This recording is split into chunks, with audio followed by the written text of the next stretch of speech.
ఈ పొద్దకొండని తీసేయాలి, ఇక్కడ ఖనిజాలు ఉన్నాయి, మీరు ఖాళీ చేసుకొని ఏ విశాఖపట్నమో ఏ కాకినాడో ఎక్కడో దింపుతామంటే మీరు ఉండగలరా? అక్కడ సగం వెళ్లే ముందే చచ్చిపోతారు ఏంటి?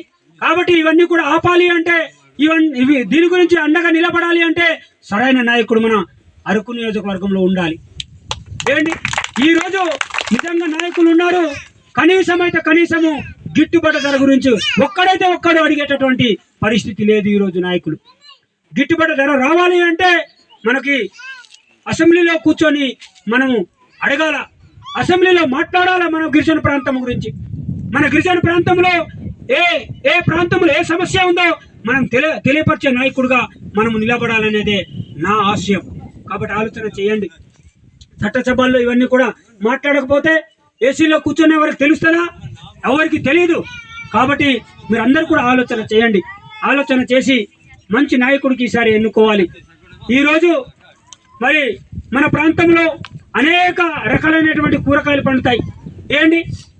అనేక రకాలైనటువంటి కూరగాయలు పండుతాయి. ఆ కూరగాయలు గిట్టుబాటు ధరలు లేని పరిస్థితి ఉంది. కాబట్టి దానికి మార్కెట్ ఏడు కూడా నేను ఈ ప్రాంతంలో తీసుకొస్తానని చెప్పేసి మీకు ఈరోజు మాట్లాడుతూ ఉన్నాను.